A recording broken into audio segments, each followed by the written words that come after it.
On a very cold Thanksgiving night in 2025, a single mom is trying hard to keep her little cafe open. She finds a strange note from a frightened child, and it pulls her into a stormy night full of secrets, lies, and danger. Will a small act of kindness bring a miracle, or lead her into a trap that could destroy everything? This is a touching story that pulls you in with excitement, warms your heart with hope, and makes you root for love and fresh starts. Welcome back to Story Soul Secrets.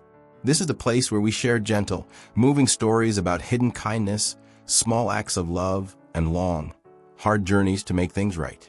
These are the kinds of stories that can touch your heart and lift up your spirit. If you are visiting for the first time, we invite you to press the subscribe button and turn on the little bell, so you don't miss any of the stories we tell. Each story is made to wake up something inside you, to show how powerful kindness can be, even when it seems small. For those of you who have been with us for a long time, we want to say thank you from the bottom of our hearts. Your steady support, your likes, your comments, and your shares are what keep our light shining. Because of you, we are able to reach more and more people. Thank you for walking with us through every surprising turn and every heartfelt moment. Your love gives us the strength to keep creating stories that mix mystery, danger, and thrilling surprises with the warm comfort of people caring for each other. You are the reason we keep going.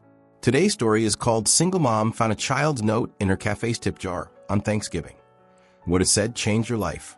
It is a story that will pull you in from the very first moment and hold you until the last word. The story begins with a mother who is raising her child alone. She works day and night to keep her little cafe running. On Thanksgiving night, when most families are together in warm houses, she is still at work, trying to keep her business alive. That is when she discovers something strange, a small note left in her cafe's tip jar. It is from a child, and the words inside are so mysterious and full of fear that she cannot ignore them. From that moment on, her life is changed. The note pulls her into a stormy night filled with danger, dark secrets, and shocking betrayals. She must race against time to find the truth, facing tough challenges and difficult choices. Along the way, she meets people who become friends, and together they fight through the cold, the lies, and the threats that surround them. This story will put you on the edge of your seat. Your heart will beat faster as you follow daring escapes, tense face-offs, and sudden twists. But it will also warm you with gentle moments of love, forgiveness, and hope. It shows how even one small act of kindness can grow into something powerful enough to change many lives.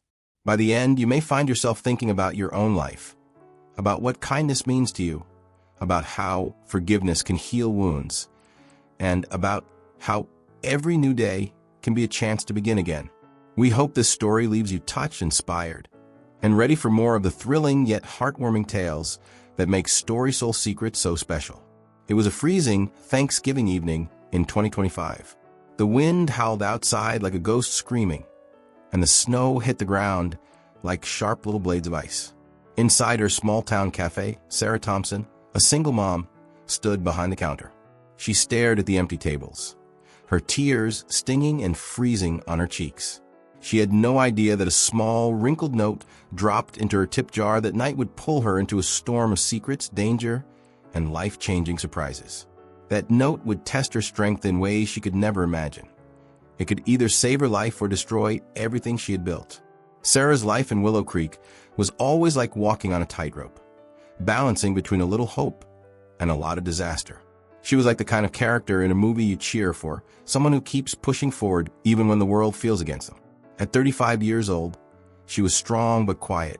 Her reddish-brown hair always slipped out of the ponytail she tied during her long shifts, framing her face. Her face showed the lines of tiredness around her green eyes with tiny specks of gold that glowed like hidden treasures. Once those eyes sparkled with big dreams, but now they often looked heavy with fear. Fear of raising her daughter alone, fear of bills piling up like scary monsters, and fear that Sarah's corner cafe, her safe place, would soon close, just like so many other stores on Main Street. Each empty shop with its faded sign was a sad reminder of better times the town had lost. Willow Creek itself felt like a character in her story. It was a beautiful small town in upstate New York, where tall trees lit up in red and gold before snow covered them like a blanket. The Willow River, which glimmered in the summer sun, now roared under thick ice, sounding more like a warning than a comfort. Main Street, with its old lamp posts and little shops, still looked charming, but underneath that charm lay years of struggle. The factories that once gave people work had shut down long ago. Jobs had disappeared like fog in the morning. By 2025, with prices rising for everything, gas, bread, milk, families were hanging on by a thread. At town gatherings, people no longer spoke loudly about hopes. Instead, they whispered about money troubles and broken dreams. Stories about hidden gold in the caves nearby were still told during festivals, but fewer people came to hear them, their minds too heavy with worries.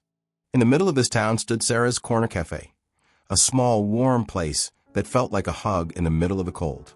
Its windows had checkered curtains that danced in the breeze from an old fan. Wooden beams stretched above like arms protecting the room. Shelves held jars of Sarah's homemade jams, strawberry with basil, peach with lavender, blackberry with clove, each one tasting like a little piece of summer. The air smelled like heaven. Cinnamon mixed with vanilla, bread fresh from the oven, and herbs from the tiny garden Sarah kept in her backyard. On the walls hung posters of old recipes and Sarah's hand-painted sayings, such as "Kindness makes every heart taste better," and "Every meal tells a story." At the counter, the old cash register still made a cheerful ding with every sale, but these days that sound was rare. Instead of lifting her spirits, the silence of the cafe made the register's ring feel like a cruel joke. Sarah's love for baking came from her grandmother, Nana Rose. To Sarah, Nana's recipes were like magic spells, mixes of love, patience, and hope that could heal sadness. In Nana's old farmhouse kitchen, the sound of butter sizzling in the pan blended with her gentle voice telling stories of how she survived after her husband died in World War II. With nothing but flour, sugar, and heart, she made food that comforted people. "Food isn't just to fill your belly, my dear," Nana always said, her hands covered in flour while kneading bread. "Food brings people together. Share it bravely and magic will follow." Those words became Sarah's strength. They carried her through losing her father at 12 in a factory accident, through her mother's long nights at extra jobs, and through her own rough teenage years when dreams often clashed with hard reality. High school was one of Sarah's hardest battles. It wasn't just about grades, it was about surviving cruelty. Girls like Emma Hargrove ruled the school, leading packs of friends with cruel smiles and sharp laughs. Emma, with her shining blonde hair and cheerleader charm, was queen of the hallways. She hated Sarah's quiet strength and talent in baking, mocking her with the nickname Bakery Girl. The worst moment came at a bake sale when Sarah worked for days to make perfect chocolate chip cookies using Nana's special vanilla. Just as she was about to sell them, Emma's friends knocked the tray to the ground on accident. The cookies broke into pieces and Emma sneered, "Oops, Bakery Girl. Better luck next time." Laughter filled the hall. Sarah's cheeks burned, and though she never let her tears fall in public, the shame cut deep, leaving scars that made her question her gift for years. But Sarah never gave up. Like a hero in a story, she pushed forward. She married Mark, her high school sweetheart, right after graduation. In a little church, with rain tapping on the windows, they promised each other forever. Mark had a big smile, messy brown hair, and the kind of hands that could fix almost anything. He promised her a life full of love, laughter, and dreams. Together, they saved money in a jar they called Our Tomorrow, each coin a step closer to owning a home and opening Sarah's Café. Their daughter Lily was born 2 years later, filling their home with laughter, baby powder scents, and love. But storms came. Mark lost jobs as work disappeared in the town. He began drinking at night, their fights growing louder.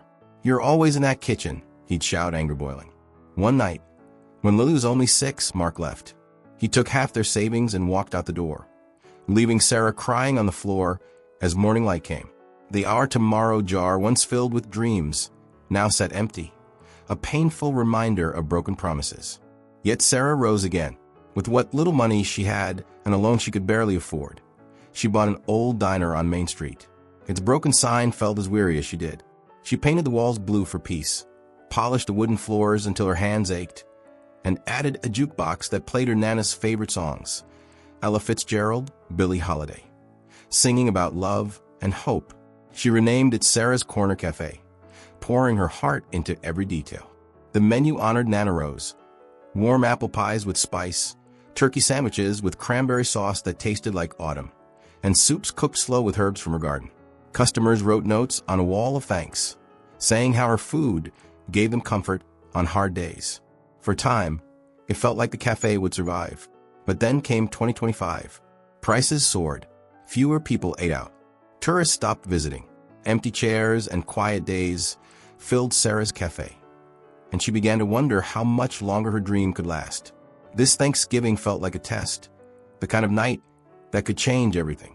Normally, holidays brought busy hours at Sarah's Corner Cafe. Families came in for roasted turkey dinners with sage, soft stuffing made with onions, and pies that made people smile. But 2025 was different.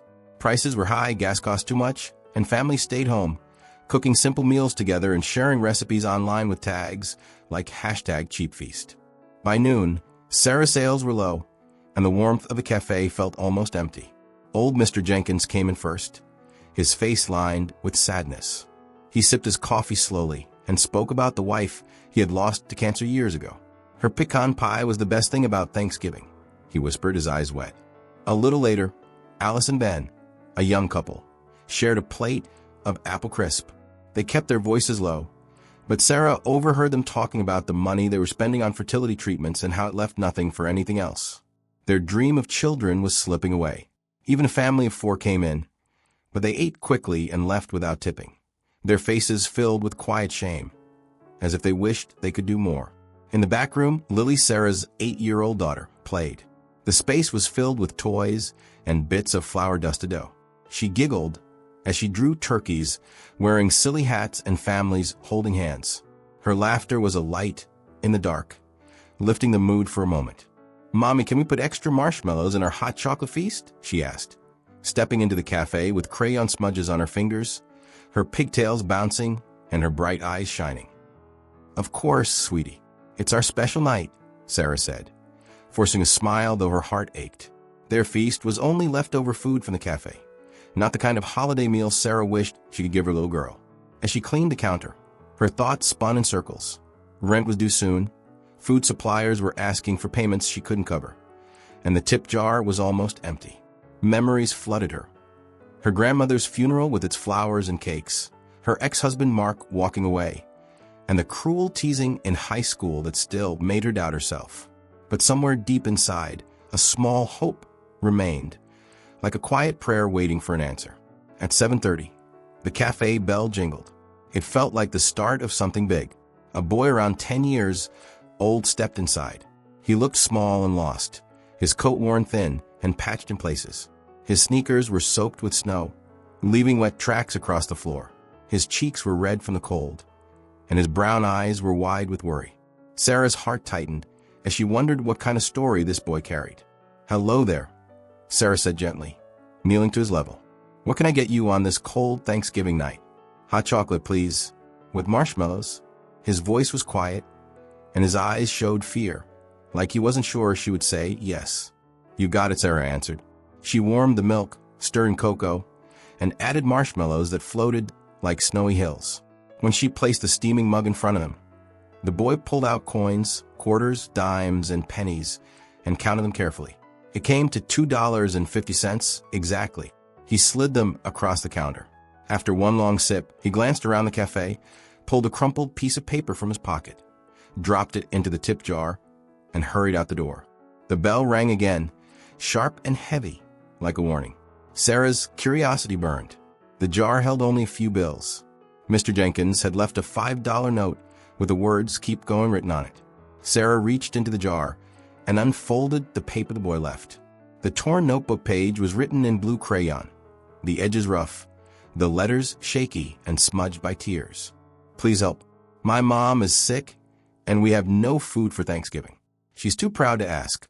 If you can spare anything, meet us at the old park bench by the river at 8 p.m. Thank you." The words hit Sarah like a thunderclap. Was this real or was it a trick? Her heart pounded.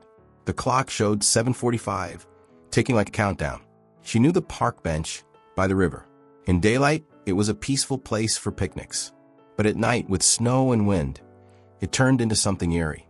The river's ice cracked loudly, and shadows moved in ways that felt dangerous. What if it was a trap? What about Lily's safety? Still, her grandmother's words whispered inside her mind. Kindness is worth the risk. As the storm shook the cafe windows, Sarah made her choice. "Lily, get your coat. We're going on a little trip," she called, trying to sound cheerful even as her stomach twisted with fear. "A treasure hunt?" Lily asked, eyes wide with excitement. "Something special," Sarah replied, quickly packing a basket. She filled it with warm turkey sandwiches, soft rolls, a pumpkin pie, and a thermos of homemade soup that smelled of carrots, herbs, and comfort. It was nearly all she had left in the cafe, but she didn't hesitate. Stepping outside was like walking into another world. Snow swirled and blinded them. The wind screamed in their ears as though trying to stop them. Sarah held Lily's hand tightly, her flashlight weak against the storm's power. Every step was slippery, every sound sharp. "It's like a monster story, Mommy," Lily shouted, her voice trembling. "Hold on, sweetie, we're the good guys," Sarah said, though her own fear pressed heavy inside her chest. At the park, branches cracked above them like gunshots. The river growled under the ice. Then, through the storm, Sarah saw the bench. Snow piled high around it. On the bench sat the boy, shivering, and beside him a woman wrapped in a thin blanket, her face pale, her body frail. "I'm Sarah from the cafe," Sarah shouted over the wind, holding up the basket. The woman lifted her head. Their eyes met, and Sarah's world stopped. "Sarah? Sarah Thompson," the woman whispered, her weak voice cutting through the storm. Sarah froze. It was Emma Hargrove, her old enemy from high school, the girl who had mocked her and broken her heart with cruel words. Now Emma looked broken herself, her body thin, her breath uneven, her eyes full of pain. "Emma," Sarah said, shock flooding through her. Old anger rose, mixing with confusion. The storm itself seemed to pause, waiting. "Mom needed help," the boy Tommy said, his teeth chattering. "You seemed nice. I thought you'd help." Emma began to cry, coughing between her words. She admitted she had been cruel out of jealousy. Life had not been kind. She had married a violent man, Greg, who took everything from her. Now she was sick, weak, and living on the streets, too proud to ask for help, until her son wrote the note. "I don't deserve kindness," she sobbed. Sarah stood frozen. She remembered the bake sale, the broken cookies, Emma's cruel laughter. She remembered the years of feeling small. She could walk away. She could leave Emma to the storm. But Tommy's eyes were wide with fear, and Lily's small hand clung to her. Sarah breathed deeply. "Come to the cafe," she said finally, reaching out. "We'll get through this storm together." The walk back was like a fight against an invisible enemy. The wind pushed hard, trees snapped, and the frozen river cracked loudly beside them. Once Emma slipped, nearly falling, and Sarah grabbed her quickly. "Stay close," she shouted. At last, they stumbled into the cafe.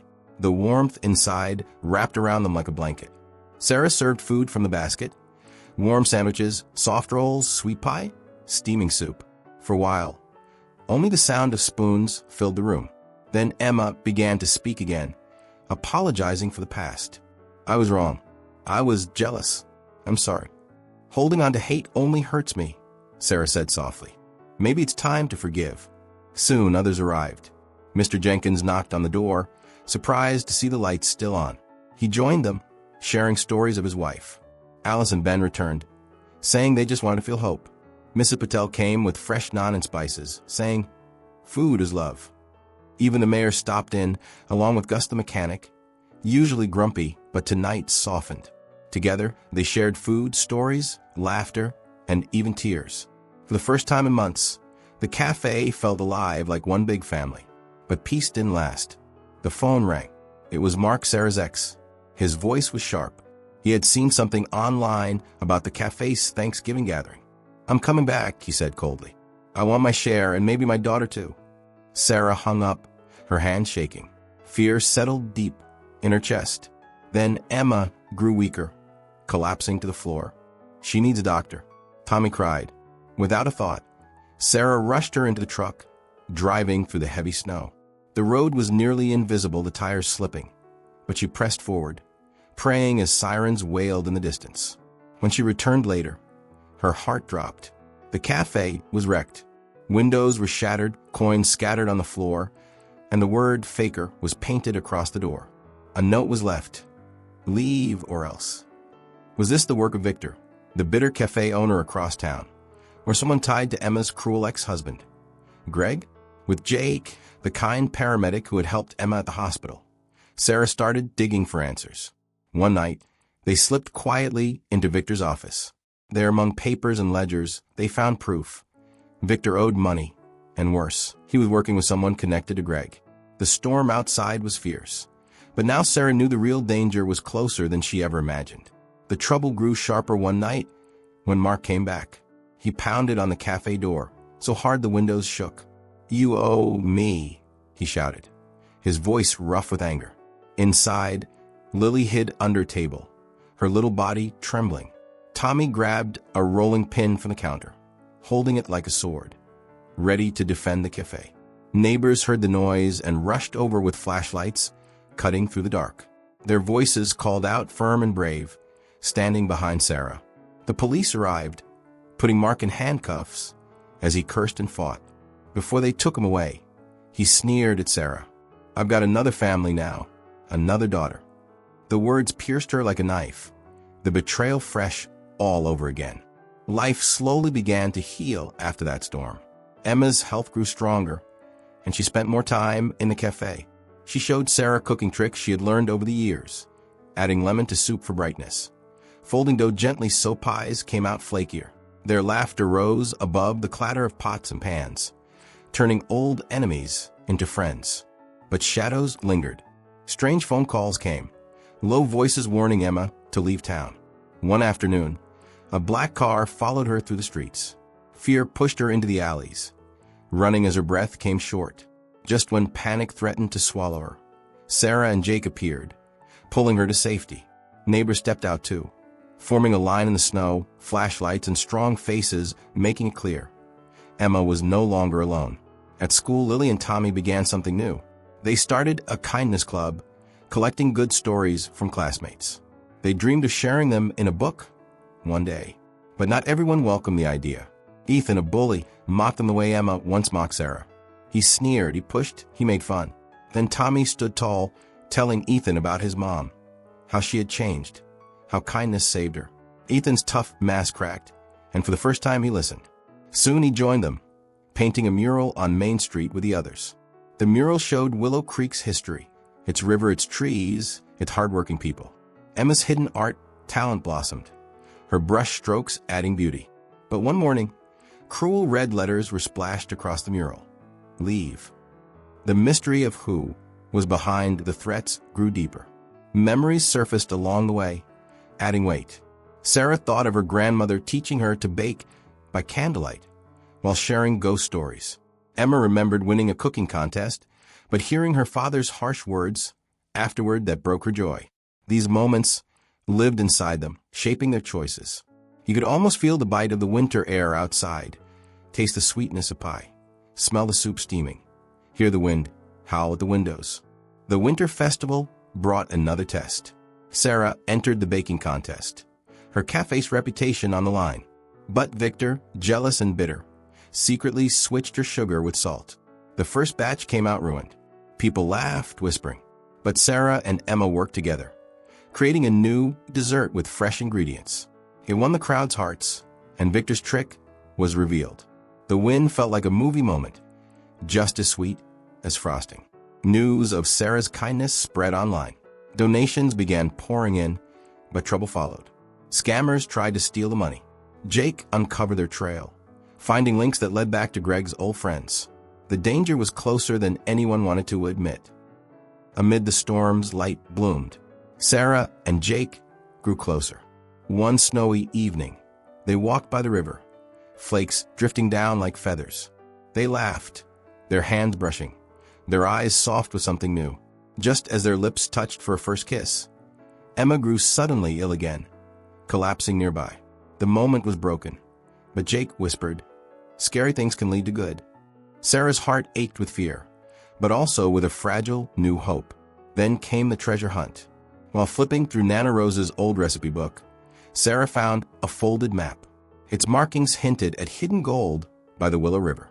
With Jake, Emma, Tommy, and Lily, she followed clues through snowy woods, chased by Victor and a shadowy stranger. In an icy cave, they discovered not gold, but a pioneer's diary, filled with stories of the town's early days. Though not treasure, it drew tourists who brought new life and money to Willow Creek. One terrifying moment came when Victor's ally caught them in the cave. But Jake fought bravely, pulling Sarah and the kids to safety just as the ice cracked under their enemy's feet. In court, Greg tried to twist the truth, painting Emma as unfit. But Tommy, small yet brave, stood up. His voice shook, but his words were clear. My mom changed. She's strong. She deserves a chance.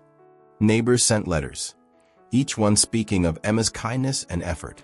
The judge ruled in Emma's favor, and the courtroom filled with cheers. Still, one last shadow appeared. Greg's friend, working with Victor, sent Sarah a cruel letter threatening to destroy the cafe. But Sarah was ready. With help from Jake and the town, she uncovered proof of their schemes. At a town meeting, she stood tall, reading the evidence aloud. Secrets spilled. Victor and Greg's ally were exposed, and the crowd turned against them. By the spring of 2026, hope bloomed again. Sarah's Café was alive and new. She even added a new dessert to the menu, forgiveness fudge, soft and sweet, full of surprises like life itself. The next Thanksgiving was not quiet or lonely. It was a celebration. The tables were full. Music played. Families shared food and laughter. Sarah looked around at Emma smiling, Jake by her side, Lily and Tommy dancing. The cafe glowed like a beacon. That night, as Sarah cleaned the counter, she found another note in the tip jar. It was written in a child's hand. Your kindness saved us. I'm helping others now. Tears filled her eyes. One small act that sparked a chain that reached farther than she ever dreamed. And so this story shows, in life's hardest storms, kindness is the light that leads to hope. There will be danger. There will be betrayal. But there will also be new beginnings, second chances, and love strong enough to keep you going. Sparkles, if this story touched your heart, give a thumbs up and share it with someone who needs kindness today. Comment below. What's one kind act you never expected that changed your day? Don't forget to subscribe for more heartwarming tales. Until next time, take care, and remember, every day holds a little piece of hope.